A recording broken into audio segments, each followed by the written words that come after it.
Everyone else groans when it starts raining. Plans get canceled. Moods drop. You feel your whole body quietly exhale instead, something loosening in your chest before the first drop even lands on the glass. If that's you, stay, because psychology just figured out why you've had this backwards your entire life.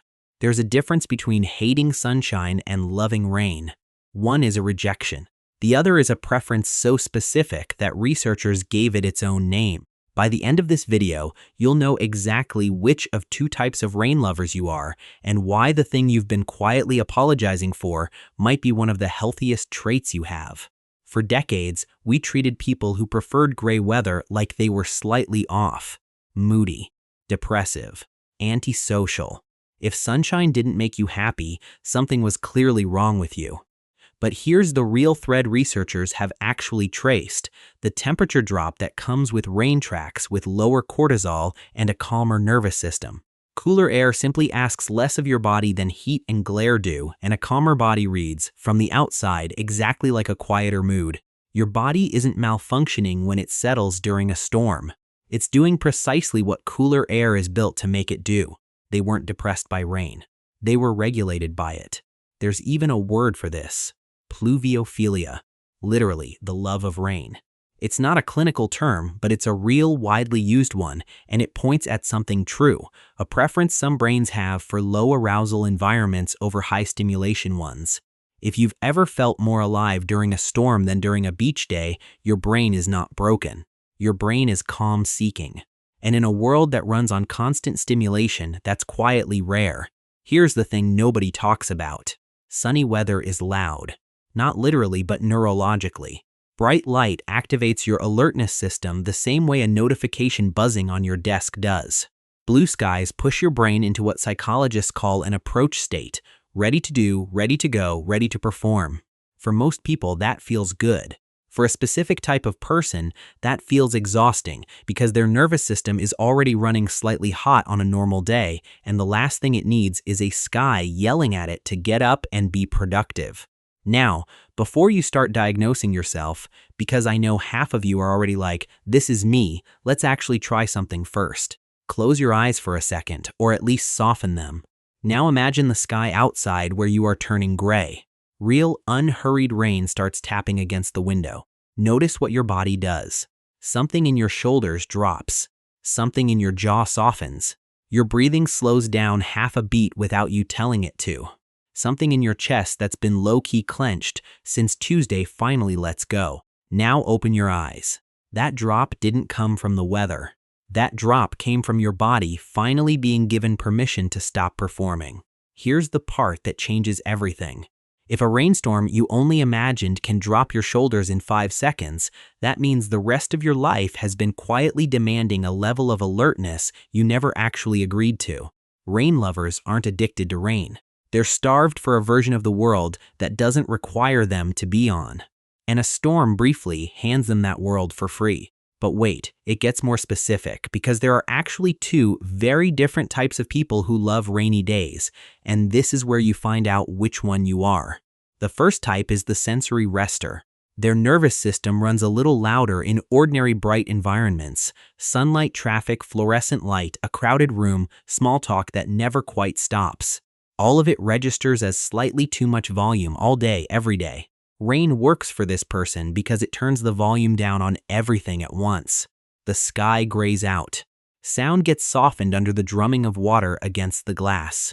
The whole world quietly lowers its stimulation level to finally match how this person's brain was already trying to process it. The second type is the emotional matcher. For this person, rain isn't about the nervous system at all, it's about permission. On a bright sunny day, there's a quiet social pressure to be out, to be enjoying it, to be visibly fine. On a gray day, all of that pressure lifts at once. Being quiet becomes normal. Being reflective becomes appropriate. Not being completely fine yet no longer needs an explanation to anyone, including yourself. If you already know which one you are, drop a lot also in the comments right now.